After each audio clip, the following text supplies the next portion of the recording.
Hi, my name is LS Kirkpatrick, and I am an inspirational, powerful purpose speaker and coach for authors and entrepreneurs. And I am so excited to share with Pearl today. Hey everybody, this is Pearl Chiarenza, and you are coming in for another Conversations with Pearl. Whether you're watching us on YouTube or listening to us from your phone, I'm so excited to have you here today. I'm also excited to bring our special guest on, and that is LS Kirkpatrick. She's a multi-award-winning, international best-selling author, international speaker, guiding life coach, TV host of the Value in You show. She's a mentor, editor, publisher, editor-in-chief of the Wisdom on the Front Porch magazine, which is a fun magazine, you guys, and founder of the Orphans and Widows Not-for-Profit Foundation. And so I'm so excited to bring with you today LS Kirkpatrick. LS, welcome to the show. Thank you. And I have to correct one thing because changes have happened. Oh. So I no longer do the Value in You podcast, although I still bring value.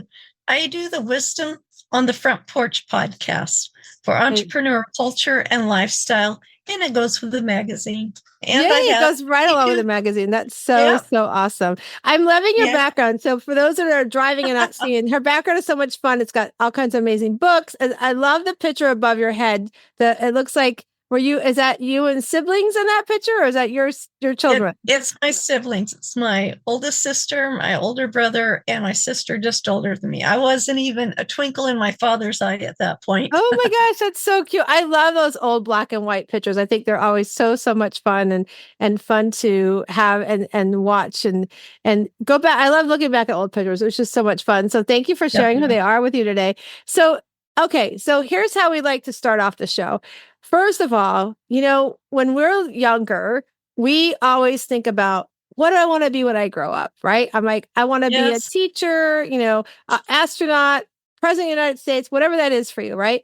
So tell us, LS, how thinking about to that little girl and thinking about what she wanted to be when she grew up to what you are today. What was that for you growing up, and how does it correlate to what you're doing today? It has nothing to do with what I'm doing today. I wanted to be a doctor. I wanted to be a doctor for children. And, there's a thing called mindset. And John Maxwell talks about having a cap, because some people can only see this far and they can't go beyond. And you might be up here and you can see further up. And my parents, I love my parents. We had a wonderful bringing up, but they could only see so far. And so for me to say I wanted to be a doctor they just had no idea how that could have happened. But anything can happen when you've got determination. But then that's not completely true. I do things in the medical field. I ended up being an EMT. I ended up being a nurse working for orthopedic surgeons. Yeah, I'm in the fire department now, still aiding with medical.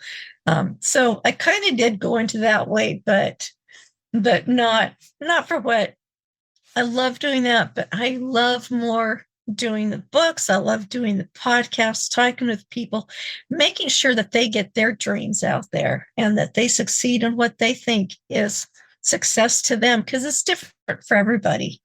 I love that you said that. Like at first you're like, well, it's not correlating. Then you're like, wait a minute, I still do some of this, the fire department things and the nursing. Like you still had some of that intertwined in there, right? And it's so interesting because it varies. When I ask this question, it varies. Some people are like totally opposite. Some people are like going, well, kind of it intertwines a little bit. Like for me, when growing up, I wanted to be a teacher, but I didn't have the resources, back then. They didn't talk about going for grants at school and things like that. So I went to the school of hard knocks. I started working when I was 12 years old. My mom and dad were like, well, if you want to go shop in the mall with your friends, you've got to get a job. So I started babysitting, and I babysat so much. And then when I started working at the grocery store, Little Winn-Dixie, I was like, I'll work as many hours as I can. And I remember my boss who I had at the time, I actually started at the store my mom worked at. So when I went to work, my mom would be like, I'm not your mom when you walk through those doors at work. I am Kathy, and you don't call me anything else. I'm like, okay, no problem. So I learned how to separate the two, which was interesting because now in my relationships, I can also separate my work and my playtime. And so, and that's why sometimes my clients are also friends, but we'll be out together. I'm like, nope, we're not on clock right now, so don't ask me those That's questions right. right now, right? Because I Good want to for keep my you. friendship, right? But the really cool thing is, I remember my boss at the time. We were having a hurricane in Florida. This is like I graduated in Oh, '82, so it's early '80s, and he called my mom. He's like, "I need help at work. Can Pearl come in?" I'm like, "Why is he calling you?" She says, "Because you're driving back all the way to work, and if the hurricane comes, you're gonna have to go to his house." I'm like, "Oh, okay." I'm like, "I'll go to work. I want the money. Like I wanted the money." So I never got to go to school for being a teacher, but here I am now. I'm coaching and I'm teaching, I'm speaking on stages and all those amazing things, which are things that you help people do as well, right? So tell us a you're little bit right. about that journey and tell us a little about you, how you went from how you got there. Like, did you start off doing books first yourself? Like, what led you to starting helping others? Yeah, I always wanted to be a writer, but when I was younger, I could write a chapter and I wouldn't have any more to write, partly because I didn't have the life experiences to go with it and the guidance on knowing how to write a book. But that all changed when I had grandkids and I would tell them stories. And then we moved and it's hard to tell stories, bedtime stories over the phone and stuff. You can do it, but it's harder. So I started writing them down and then I would put pictures with them. I love taking lots of pictures, a lot of photography. And so I would put them in the little books from Vistaprint, shed a fly and send them to them. And that was great.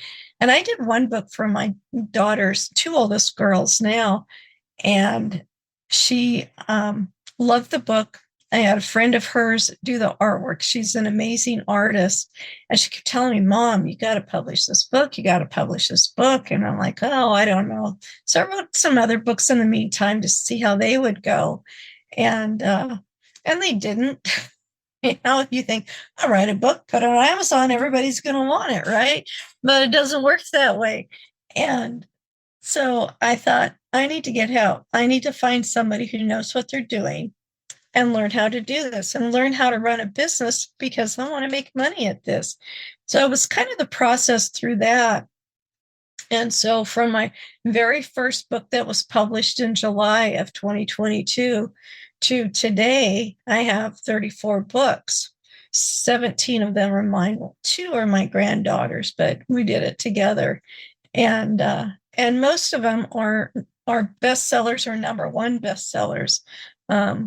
Quite a journey. And when I do something, I just have to go all in. I can't just do it a little bit unless it doesn't interest me. But if it interests me, boy, I'm all in there. So now I publish my own books. I help other people get their books published. I help other people write their books because sometimes it's really hard to put into words what's in your head or what's in your heart. And so we find ways to work around that. So it's not like, I always wanted to be a writer. I mean, I kind of did, but the one thing I really find interesting is, I've done genealogy for, well, it's been over 50 years now.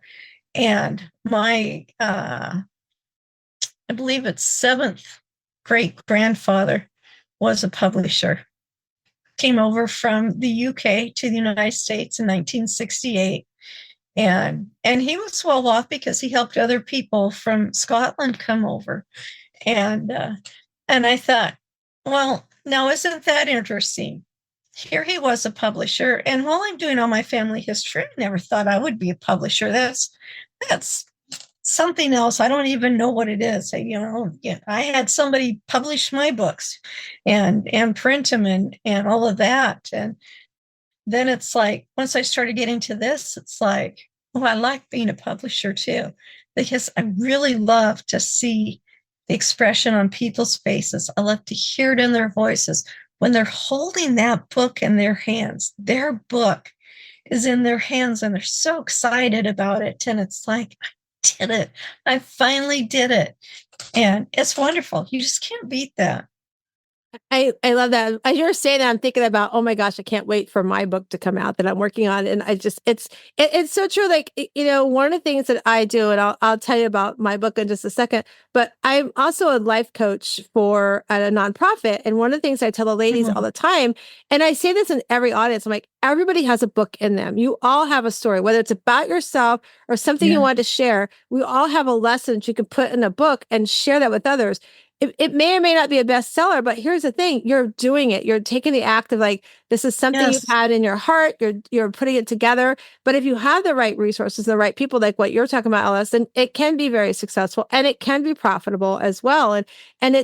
it's fun to watch the magic happen. I've been in like, I'm trying to think now. I think I've been in 6 compilation books altogether, and they're always fun. They're always different. Yes. I've been in a series for everyday women. I've been doing that Oh, series, nice. and yeah, it's been a lot of fun, and it's a great conversational. And I love giving. Like sometimes I give the books away at places I go to, but I also Oh, do yeah. like at the nonprofit. We actually do a book club with the book, so we work on the book and all that together. And so I think it's so amazing to remember that if you're listening to us, if you thought about, writing a book, we're going to put Alice's information on the show notes. We should definitely reach out to her because we all have a book in us. And which leads me to tell you about my book. So I've always, this is my first book. I know I have another one to do on my own personal story, but we have 2 amazing young men in our life, our boys. Matthew, our oldest son, is forever 25. We lost him 2 years ago in a Oh, tragic car accident, and he was born of our heart. We adopted Matt when he was about a month and a half years old, and then Nate came through in vitro. So our boys came very unique ways into our lives together. But one of the things that with Matthew's adoption is he's mixed race. And so he saw me do these books. And at one point, he's like, Mom, we should do a book about raising a child of a different culture than what you are as the adoptive parents and or the oh, adoptees sharing their story. So I was like, well, tell me what that looks like for you. Right. And so he's like, I think it'd be really good to talk about the pluses, the minuses, the challenges that we overcome, the things that I went through, things that you and dad went through, like in raising me and being raised by a family of a different culture.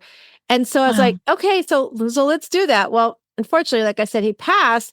So Chuck and I, we really talked about it some more and we're like, let's do this. Let's do it in his honor. So right now we have 7 families, which is interesting because my goal was to have 25 families. So if you're listening to this and you have adopted a child of a different culture or you're an adoptee of a different culture than what your family is, I definitely reach out to me through the podcast. But, I really wanted 25, but Matthew was all about numbers. So LS, he was born July 7th, 97. He passed July 25th, 22, right? So 7s and 2s. And I'm like, right now, I'm sitting at 7 authors. And I've been sitting at 7 authors for quite a few months. And so my girlfriend, Pamela Benson Owens, who is probably listening to this, she said to me back in March, I like, oh, I just want more. She goes, what if 7 is supposed to be the number you're supposed to be at? And I was like, oh, okay, let me think about that. So I thought about it over the summer and through my retreats. And I was like, okay, we're going to move forward. We're going to do this. So that's where we're at. That's the book that we're working on. And it's just stories of families that have adopted. We also have some adoptees. We have combination families that are writing from both sides of the spectrum. Oh, And so nice. so that's my first book doing it. And I tell everybody all the time, like, it's an honor, Matthew. It's something he wanted to do, but I think it's so powerful and, having the right people in the book and all of that. So tell us, so when you're working with somebody to put together their book, right? What are some of the things like, so let's just pretend like we have the listeners listening and they're like, I want to write a book, but I don't know where to start, right? What are some of the things you help your clients walk through, those authors walk through to get that started? Yeah. So there's a few things we start with, but the biggest thing you have to do is figure out why do you want to write the book? What's its purpose? What do you want the reader to get from it? And what are you pouring out of yourself into it? So your why for the book is really important. The next thing is you have to decide who's going to read it. Now, we're all going to say, oh, everybody's going to read it. I want it available everywhere, and that's really great. But if you start writing a book about that, you're never going to get it done, and here's why. Because you are so concentrated on everybody else that you never actually talk to anybody. So I say, who's sitting in the chair? Get a chair. I mean, you get a real chair, put it in front of you, maybe have a pillow on the couch beside you if you want to. But every time you think about that book, every time you write in that book, you do outlines or research for that book, you're only thinking about that one person who's sitting in the chair. You know how old they are. You know what gender they are. You know their nationality. It could be blended. It could not be. You know if they have a disability or not. You know how much money they make or don't make. You know their favorite foods. You know their pet peeves. You know the color of their hair or if they color their hair. I mean, you know absolutely everything there is to know about this person, and that's who you write to. You keep that person in your mind all the time when you write. And the other thing you do is you find a place to write. The same place, the same time, every time you go to write. Now, it can be one day a week, it can be 3 days a week, it can be every day, it can be 5 days a week. I know one woman who gets in her car after work and she sits in her car for 15 minutes and she writes on her book. That's her time to write. Another woman I know, she actually waits till she gets home before she goes in the house and she writes her 15 minutes. It's surprising they both took 15 minutes. Some people wait till all the kids go to bed. I remember watching, and you can find it on YouTube. There's an interview with Stephen King, and he says that he writes for 3 or 4 hours at a time, but he goes up into his room. He does not take his cell phone. He doesn't have a TV, radio, anything that's going to distract him. He does not even let his family interrupt him. Unless the house is burning down around me, you do not disturb me. That is my time. And then when I'm not there, then I have time for you. But that way, when it comes time for you to write, your brain already automatically shuts everything else off, goes to that person you're writing for, and you're ready to write, and things are going to flow. Your story is going to flow better. Your story is going to have the meaning and the purpose that you want it to. It's going to have clarity in it. It's just going to be so much more well received. And I haven't heard of anybody doing that that's hasn't had good results.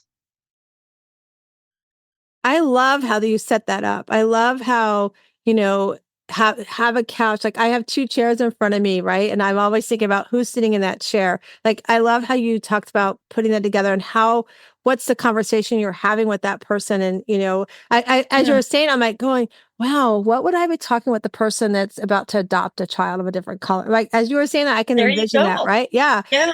And Yeah.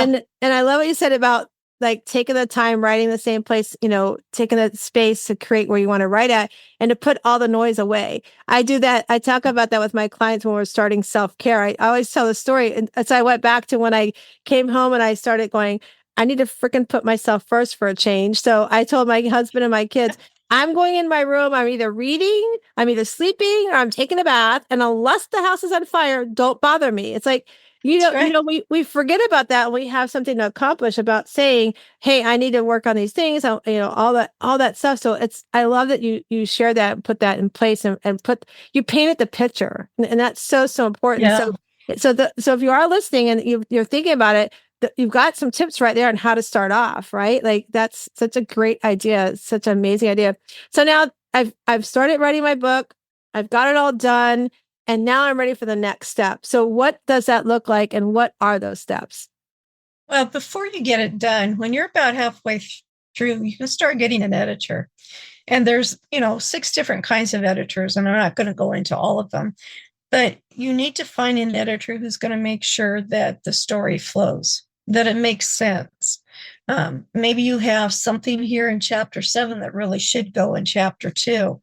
I think it's called developmental editor. And you want to make sure that it's an editor who works with your genre.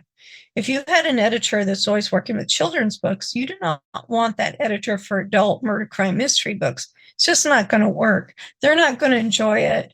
You're not going to get good results. So you need to find an editor that works one with your genre and try out a couple of them. If you try one and you just don't get along, or you think, yeah, these are okay, but I really don't like what they're doing, then go find another one. There's no loss in that. Say up front, I'd like you to check out this chapter and see what you think. And if I like what you've done, then I'll work with you. But if I don't, then I am going to want to go get another one, because they'll do that. If someone is offended that you want to go find someone else to edit your book, you probably don't want to work with them anyways. I've never run into an editor that says, no, go ahead and find somebody else. In fact, when I've edited other people's stories that they've sent to me, I told one gentleman, I says, one, I think your sentences are too long, but the other is I don't enjoy this kind of writing. So you really do need to go find somebody else. And he was pretty offended. But then I explained to him why. And I said, if you come up with something else that's a different genre, I'll be more than happy to read it. But I can't do justice to your book if I don't like what I'm reading. And not every book is for everybody. You have to remember that. When I in my children's book it's called, I can't think of the title of it. Write your own storybook. I think that's so funny. I haven't looked at it for a while, but anyways, in the back of the book, I say, what happens if somebody doesn't like your story? Because kids can be really sensitive that they've done this and they're so proud of it, and they give it to somebody and they go, what a stupid story, or I don't like this. So I tell them it's okay, because not every story is for every person. You need to be proud of the fact that you wrote this story, that it is your story. And some people will like it and some won't. That even happens with us adults. So, it's true. Not everybody's going to like your story, but that's okay, because there's going to be so many people that do. Out of 9 billion people, you're going to find someone who's not going to like it, but you're going to find so many people who do. And that's very true. Not everybody's going to like your story, and because we all read different things, like what you said with that ton of person. Like if you get an editor and it's like they don't care about, like, I'm just thinking my book, they could care less about families and whatever. They're not the right editor to help me edit my book. 100%, right?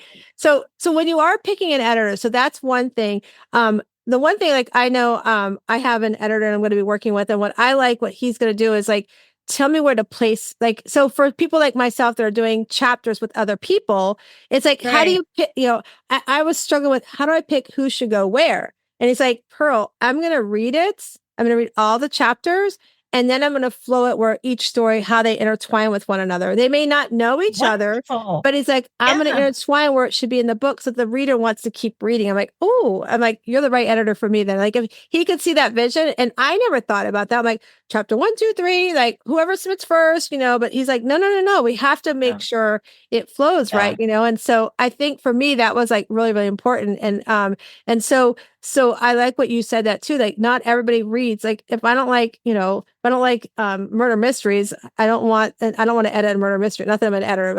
I don't. I get lost if the books are too long. I'm like you. If it's a sentence is too long, like, I'm out. I check out. Right. So that's so true. Okay. So now we've written it. We have our editor. So what happens next? What's the next step that happens? Yeah, you need to have several people read your book. So you usually have beta testers or beta readers. And what they do is, you don't have to give them the whole book. You can just give them a few chapters, and you can give a few different chapters to different people. But the purpose of that is for them to read it, because they're just going to read your book like anybody else will and give you input on it. Maybe they're going to find spelling errors or something that has a comma, but it should be a period. It just doesn't make sense. Things like that. They're going to catch those little things. The other thing you can do is read your story out loud, because as you're reading it, your brain is reading one thing, your mouth is saying something else. If there's something that doesn't coincide there, you're going to catch it right away. You're going to, wait, what? That didn't make sense. Let me read it again. Because it could be just the way you're reading it, or it could be that something's not right there. And so you fix it.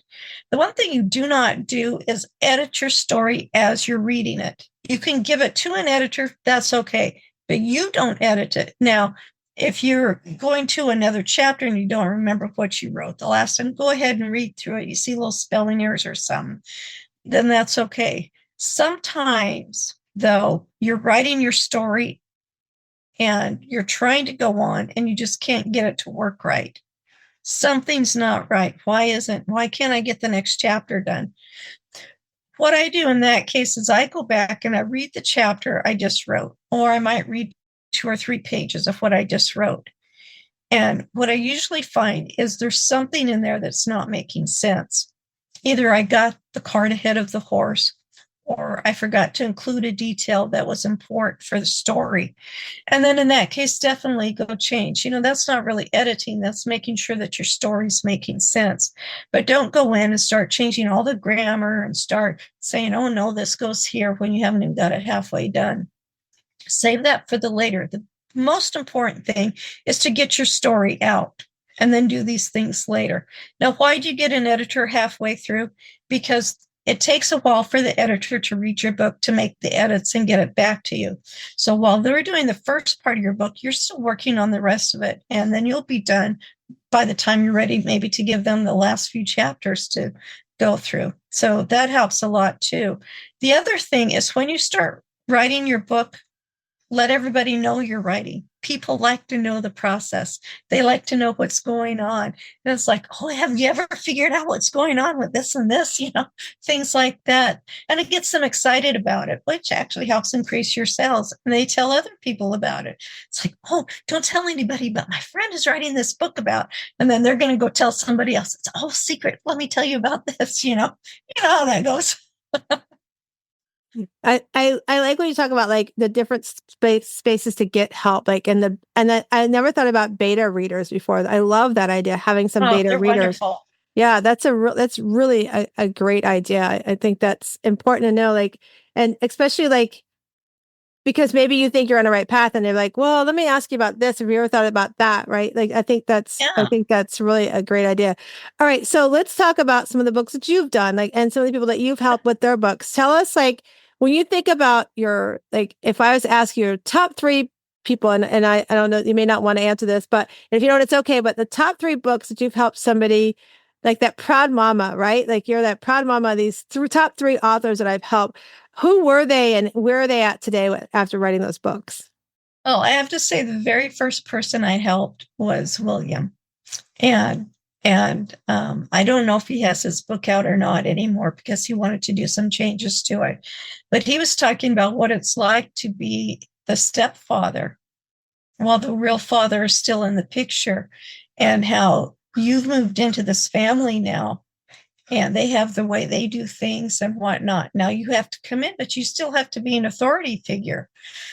So it was really good. And he was having a hard time getting it on, getting the formatting and everything done with it, and all of this, and learning about the editing. And so I'm really proud that I could help him get his book out, because he's so proud of it when it was done. One of the books I just finished is Nicole Shore's book. But you won't find it under her name because she put it under her mom's name because it's her mom's poems. And she did this for her mother. And it's called Do I Know You, which is the title of one of her poems. And in there, she has these amazing pictures that her children did. And she ended up getting pregnant with her 3rd child. And so there's another one, but then she used the baby footprint to separate in between the poems. And that was a nice story for her, a nice gift to give to her mom. So even though it's her mom's book, it really is her book too. And I can tell you stories about everyone I've helped. I mean, it's not like one is any more important to the other. They're all just wonderful. It's just amazing. One of my books that I'm really proud of, we talked about doing a compilation, is I have the Giving book. This is volume 2. I'm in volume 4 now. And yeah, I have people that are sending in poetry. They're sending in artwork, anime work, recipes, memoirs, heartfelt stories, stories that are translated from years ago to the book that's not even in production anymore. I mean, it hasn't been for many, many years. And when I did my first book, I kind of put them in there, and it's like, well, this kind of goes here and that kind of goes there. So I appreciate that your editor is doing that with yours, because now I need to do that with mine. And excuse me, I've got the window open. We had a skunk spray, so I'm trying to get the good air circulating. But it does when you have your stories that connect with each other. It's amazing. These people don't know each other, but they're sending these stories to me that make sense that they're together. And one accentuates another or stands up for a different one. It's just amazing how it all works. I love that. Yeah, it's funny how in life things fall in place certain ways and they fall in place for a reason and they become these beautiful things like books and and what a great thing to do for her mom to take her mom's poetry and put that into Oh, a book. yeah.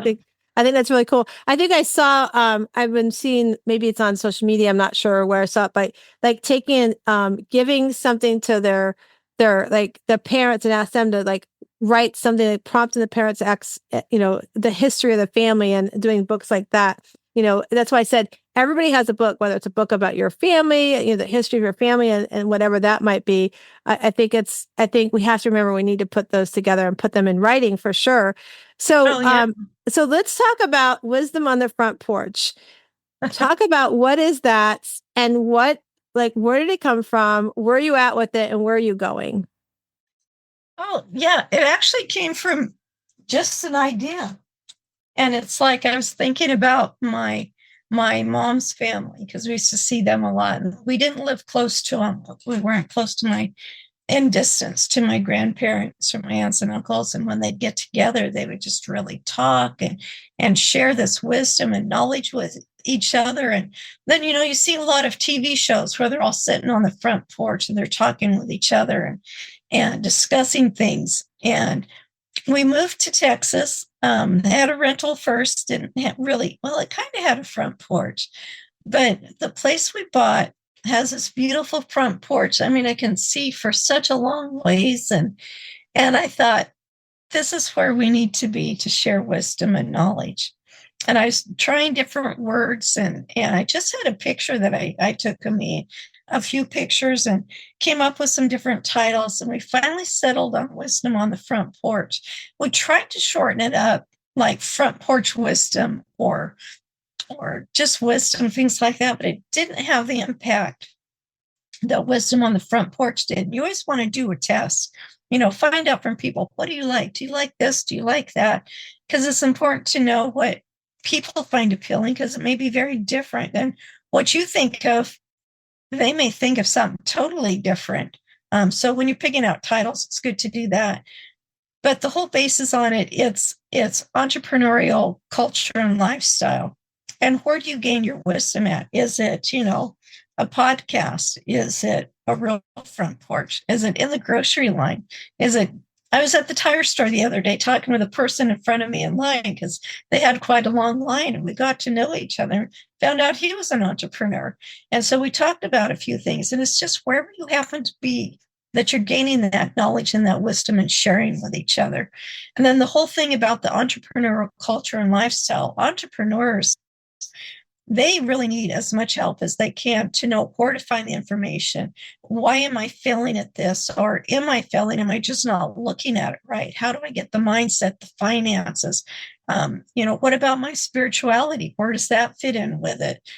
And the health and what you eat. I mean, it's just all kinds of things that go on because you're the boss. Everything rests on your shoulders. And so how do you harmonize it with your family? So these are the questions that we want to answer. I think that's so fun. I have a front porch swing on my front porch. I love sitting outside in the mornings and it's kind of cool, especially now that I'm in Florida. It's not so humid in the morning now. So I can sit out there Yeah. and journal and things like that. And neighbors walk by and I can say hi and all that fun stuff. So what about the you have a podcast with it and a magazine, right? Yeah. We have both the magazines, both e-print and it's both digital and print.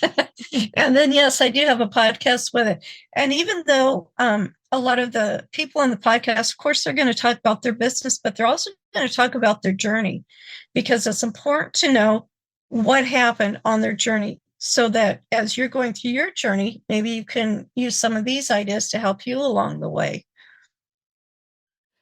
I think that's so amazing. I love I think the thread today is like share your story, but I love when others share the story so we can learn from each other, because so many times we're not on the same trajectory, but we have gone through similar things, and how one survives versus the other one, or how one goes through versus the other one. Like Right. I was interviewing with somebody yesterday and I was talking about how I divorced my parents, and she took a step back. She's like, divorced your parents? Like, what's that mean? And I explained to her, what it meant for me. And she's like, wow, can I steal that from you? I'm like, you don't have to steal nothing from me. You can have it, because she's like, she too had to sever a relationship with a parent. And she's like, I just say I don't have a relationship, like it's a toxic. I'm like, no, I divorced. You did a divorce. We didn't have to put it in writing. I don't have to pay alimony to Yeah. it, but I don't have to pay alimony to my emotions either of it. Right. So There you go. yeah, so it's really cool because she was able to hear from me something that could apply to her, which hence why you do what you do, hence why I do this podcast, hence why I do my coaching and do my retreats and all that stuff that I love to do, because I love to see people move forward in their life through challenges that they've had, overcome things like people pleasing and sabotaging thoughts and Right. judgment of self, and then also be held accountable. I love to help hold my clients accountable. I have a family member right now. I'm trying to hold her accountable on some stuff, and she doesn't like it. She's like, I don't Oh, feel like I'm being heard. I'm like, oh no, you're being heard. That's why I'm holding you accountable, because I hear what you think you want me to hear, but I know what's really the outcome of what I'm hearing. yeah. So it's Yeah. it's really, to learn from each other is really great. So where do you see this going? Like, where do you see the wisdom on the front porch? Like, where are you taking this? I see it continually growing. Right now, we're just going to do 6 issues a year. The first one comes out January 15th, and you can find out more about it on wisdomonthefrontporch.com. And if you have questions, it's info@wisdomonthefrontporch.com. But I see it growing from not 6 issues to more later on. The reason we're only doing 6 now is because it's so easy to get overwhelmed with information that it becomes useless because you just can't handle it anymore. This way, you've got time to go through it, to bookmark it, to highlight it, to put your sticky notes on it, to really digest it, find out who these people are that are in the magazine, what they're talking about, and there's little tidbits in between. So you really want to digest the whole thing and get as much value out of it as you can. I didn't want to just have it boom, boom, boom, one after another, because that wasn't the purpose. It wasn't so much to have one come out every month. The purpose is to really get the information to the entrepreneurs so they can grow in their business, so they can get to their vision of success. And I because we do have to have that personal success, and I love that you're going to take that vision, and also I love what you're doing about it, is how you're helping others pour in, like pay it forward with their story. I think it's Yeah. so, again, I think that's our thread today. What are you doing with your story? Like, people are taking their story and really putting that out there to others, and I think it's so important. And we're going to put in show notes and everything about how to do that, and how to reach out to you and how to get some help if they want to start putting their story, for sure. So we're going to do a little shift here for a second, because we do talk about different conversations, but my main focus is always about self-care. And so you're a really busy lady, LS, helping people put their stories out, putting your story out, helping authors write their books and things like that. So what do you do for fun? What do you do for self-care? Oh, man. Well, one thing I've learned to do, and I'm learning how to do it, I've been reading a book called The 168 Game, by Bill Corman. And it's about owning your time. You own that time. You're not managing it. It doesn't belong to anybody else. It belongs to you. So once you learn that you own it and you decide what happens with it, makes a huge world of difference. So I'm learning to put in those times, maybe take 5-10 minutes between each interview or between each podcast. So I can breathe. I can go use the restroom if I need to, and get a glass of water or whatever it is. Also, I've taken one day that is just mine. It is my day of self-care, my day to go shopping, to go to the doctors, to whatever I want to do, go have lunch with one of my friends. You have to take that time to feed into yourself. If you don't, you're going to burn out. and you're going to get burnt out, and you're not going to have the quality that you want. The really most important thing that I have is a morning and evening routine. And in that, I have my book that I set up for myself, and I thought, well, I like it. Maybe other people will like it. And it's called the 35-day journal. 35 days because, maybe a few days before you get the next journal to put in there. But, you can go buy a 50-cent journal and just use the same questions. But it's 35 days of self-guided care and growth. And so in here, you not only have your calendar to do the schedule for the day, it also gives you a place for goals for the year. A year, you should only have 1 or 2 goals for the year. The goals for the month, and what are those goals that are going to have to help you get to that yearly goal? And then goals for the week. What is your goals for that week to get to that monthly goal? And I also ask the questions in here. I got this from, my mind just went blank. John Tellerico. He says, I am so happy and thankful that I took action yesterday. And so you put what you did yesterday.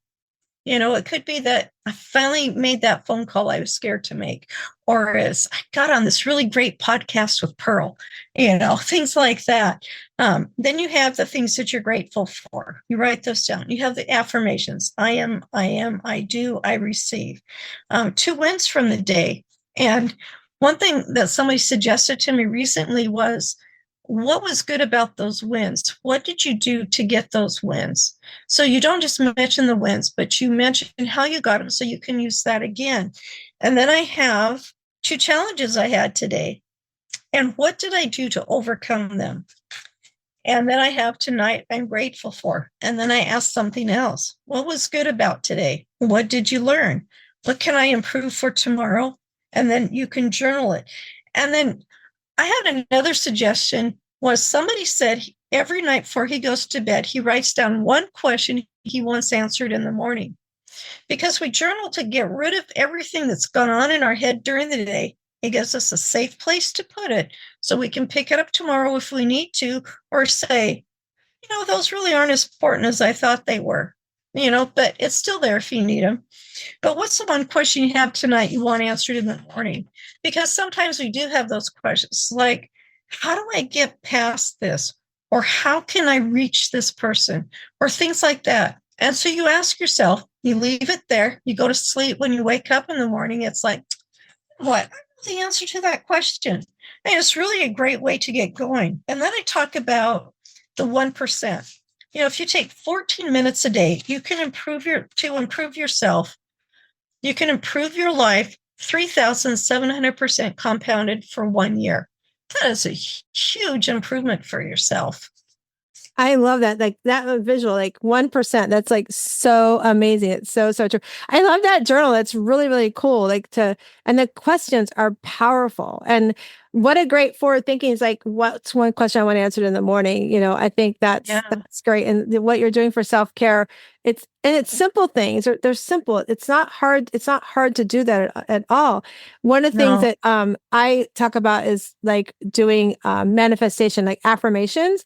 Right. I remember my friend Kari, her and I talked about this, and I don't know who she learned it from, but now I apply it. And when I work with my clients, I talk about it. It's like, we talk about, give yourself positive affirmations, right? And things that you want. So I used to be like, oh, I got to go up and say, I have all the money in my bank account I want, but I don't. Like, and I'm supposed to believe that, but I don't have it in my bank account, right? So now it's like going, okay, how can I change that? And I start, Kari and I, with shout out to Kari, she shared this with me, and now I do it with my clients. I do it myself. I say something like taking the money in the bank account. What actions am I taking today that's going to bring abundance to my bank account?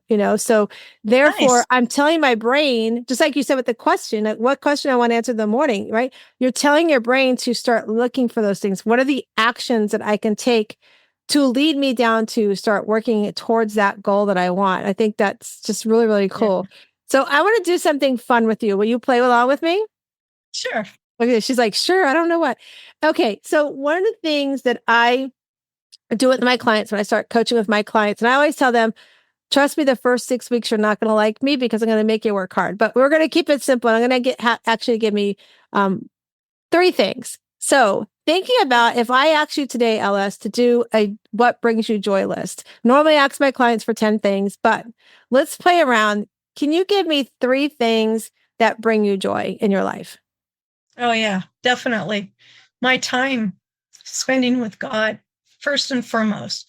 And when I don't do that, I notice I lose a lot of joy in my life. The other one is my grandkids. Absolutely.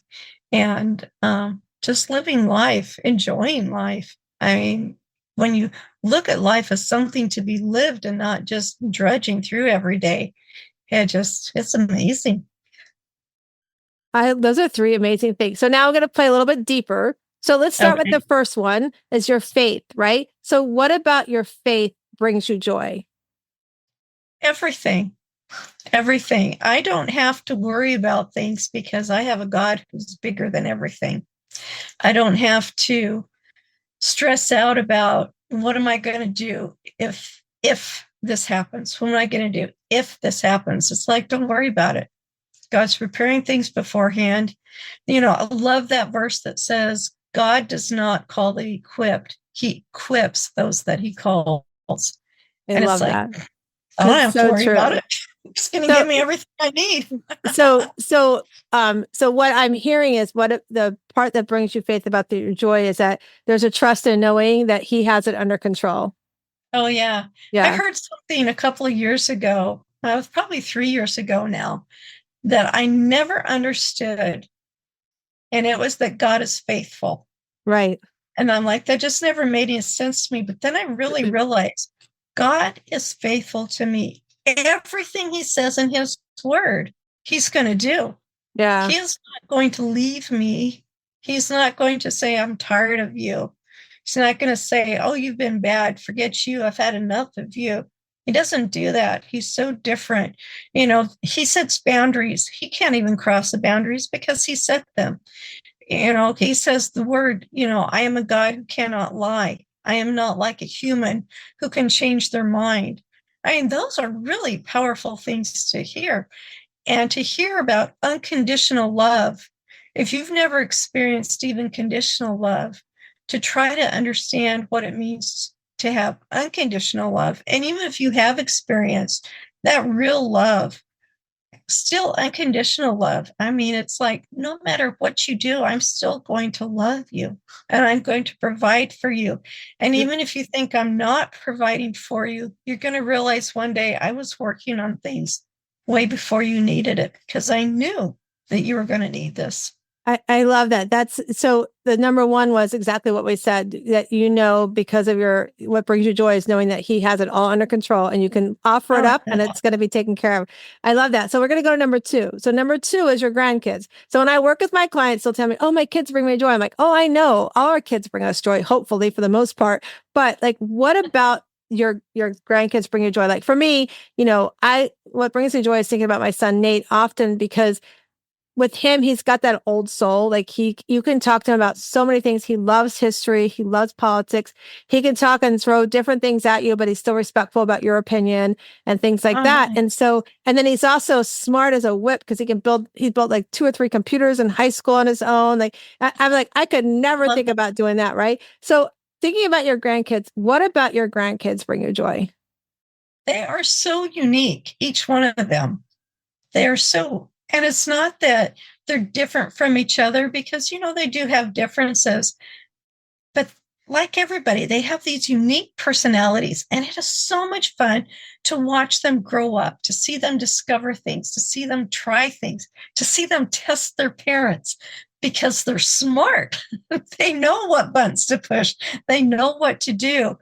But it's just so exciting to hear that one of them said the other day, it's like, I love that you're always thinking of us, taking care of us, talking to us.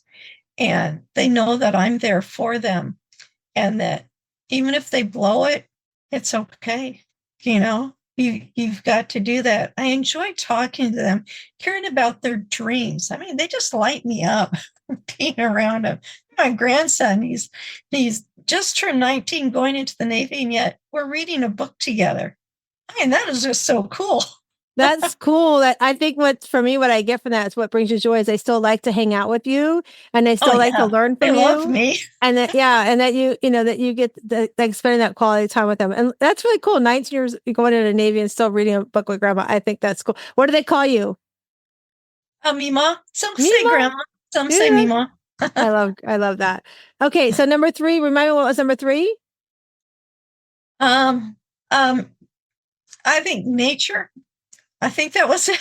To be Yeah. So what just being about alive. being yes, yeah, feeling that yeah, it's so true. Okay, so we're gonna jump ahead to the not to do list. So I know Okay. this is gonna be hard for you, but one of the things we talk about is on when I work with my clients is we talk about the joy list. We talk about, really digging deep in why does it bring you joy? Like for example, what you did with us and sharing about why you're doing what you're doing and the grandkids and and your faith and all that. So now the next list that we work on when I'm coaching my clients is the not to do list. Like, what Yeah. things in your life do you have to stop doing so that you can be present in your joy list? I have to stop eating so much ice cream. I, I've I've finally gotten to the point that I go bladder surgery and you have to wait before you can eat good foods. And it's like I've just really have been enjoying eating ice cream because it doesn't bother me anymore if I get the right kinds.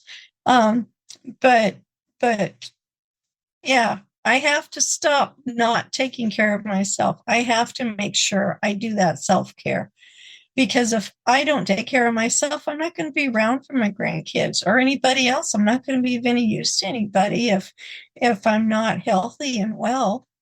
I love that. That's so true. Yeah. Like, it's funny you said ice cream. I remember when I went on my health journey, I love Rocky Road ice cream, LS. And I'm telling you, I didn't have to see it come in the house. It's like my brain could smell, oh, somebody's brought Rocky Road ice. I didn't even have to see it walk in the door. Yeah. I'm like, oh, there's Yep. Rocky Road ice cream in the freezer. So I love that when you said that, I was like, oh, I totally understand that one. So that's not to do with so that you can be present with your grandkids. What's something that you have to do so you can be present and have to stop doing so you can be present in your faith? Not much on that because I've gone through that journey. Procrastination would maybe be the only thing is, sometimes your feet hit the floor. You haven't taken time to pray yet. You want the devil screaming and running away when your feet hit the floor. But if you get busy, okay, I'm just going to grab this laundry and put it in there on my way to go to my war room or wherever I'm going to have my devotions. And, oh, I'm getting distracted by this. So, yeah, I think procrastination and distractions would probably be the biggest thing. Those are really good ones. Very, very good ones. And even the meaning behind it is very powerful.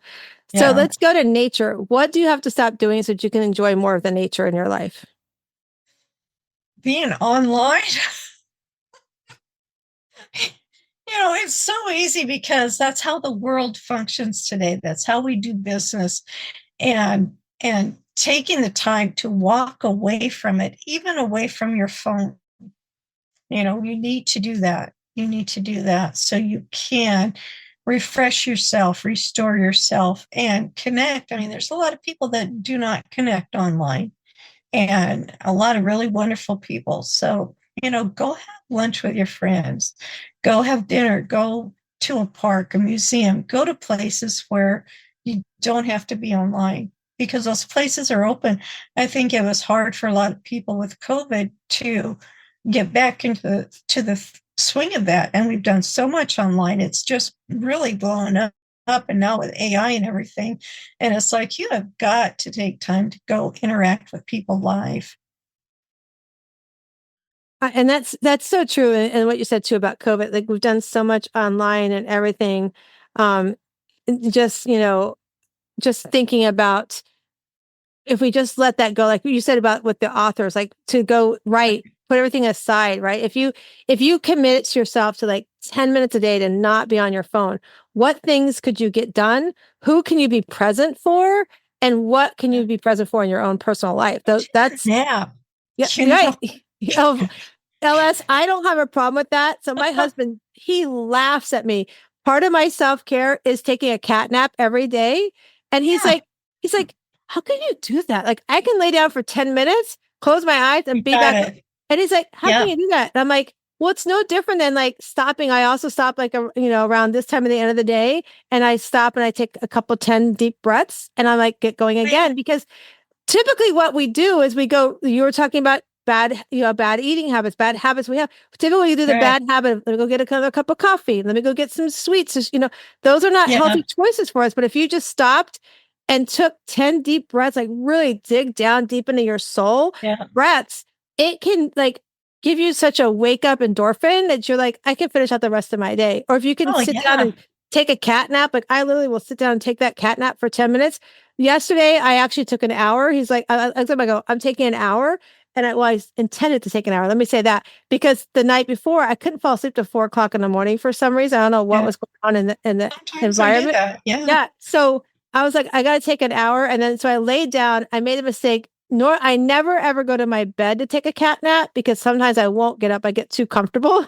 So Oh, oh, I always do it on the couch, right? And so typically it's just Chuck and I home. But yesterday we had some people coming over to help us with stuff.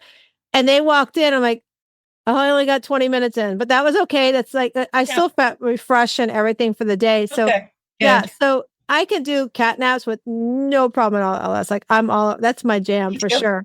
That's definitely my jam. So tell us, what do you have upcoming? Do you have any books upcoming? Is there anything that, anything we can support you in? Yeah, I definitely have the fourth volume of the Giving book coming up. We're just finishing up getting the rest of the stories in, going to put it together. Probably have it come out before Thanksgiving. The other thing is my granddaughter got her first children's book out. She's 14 years old, and it's called Do Not Take My Leaves.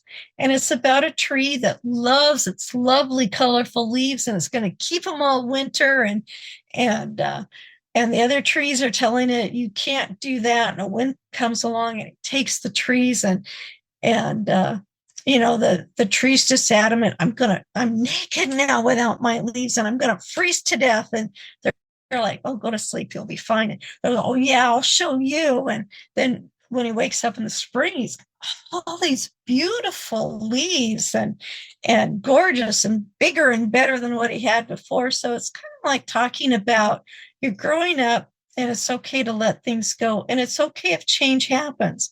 Change doesn't mean it's a bad thing. So I'm really proud of her for doing that. It's something a title and a thought she came up with in January.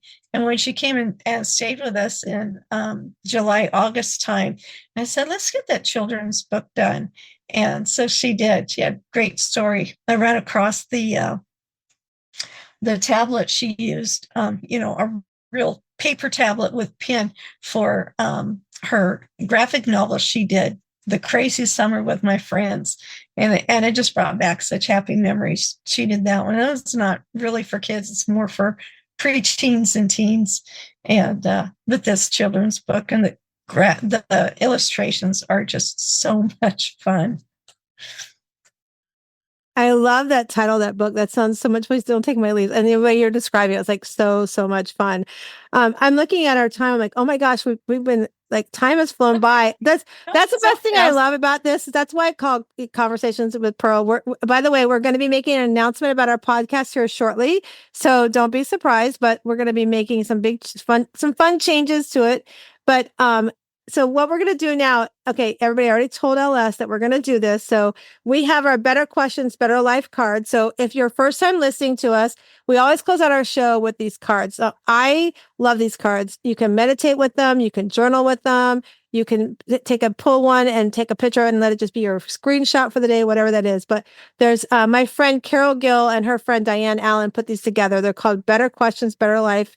And you can go to that website, betterquestionsbetterlife.com. I get nothing for these cards. I just think they're amazing.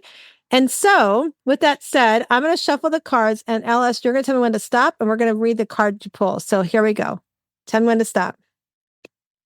Stop. All right. So, here's a good one. How can you be kinder to yourself? Self-care. Yeah, that's the biggest thing there. Yeah. Yeah. I think You that know, applies to many of us. Like we don't take yeah. time for self-care.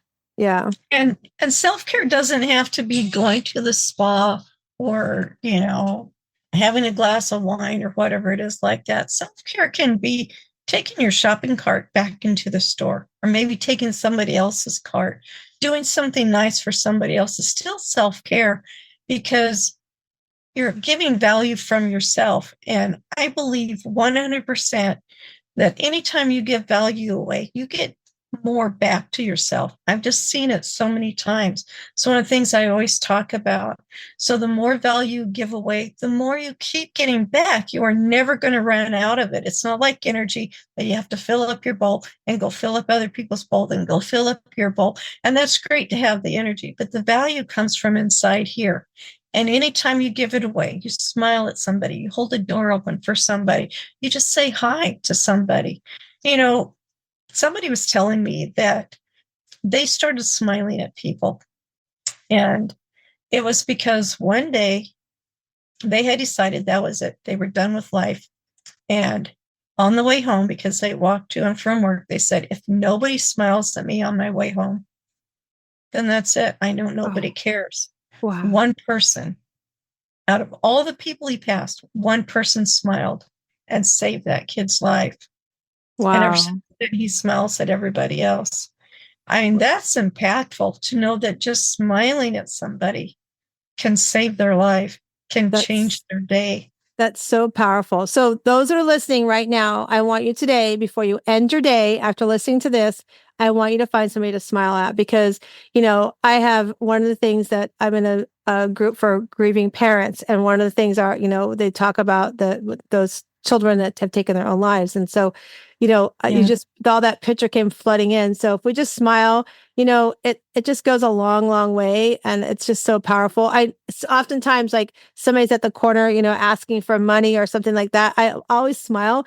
I don't give money because I just know sometimes the person on the street may not be truly using it for what they're saying. So I always tend to give some sort of food, or I'll give water, be like, hey, here, because everybody can use food and water all the time. So that's what I do. And because I just want to make sure that at the end of the day, when I put my head down, I've done something good for somebody that day. There so LS, tell everybody how they can find you.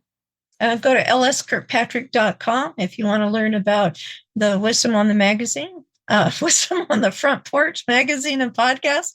Go to wisdomonthefrontporch.com. But yeah, I've got all my books on lskirkpatrick.com.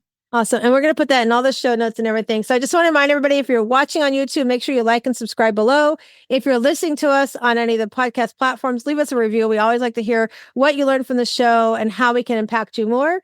And with that said, if you want to learn more about our retreats and things that we do, all you have to go to is wsliving.com and you can learn more. But I just want to remind everybody that as you come into this world, like we were talking today, there's things we have to do in our life to really work on that rough oyster that's there on the outside. But as you open up inside, you will find your inner pearl of greatness. And I hope today that you learn a lot about writing your own story and how impactful it can be, and that you start writing your own story as you find your inner pearl of greatness. Have a great day.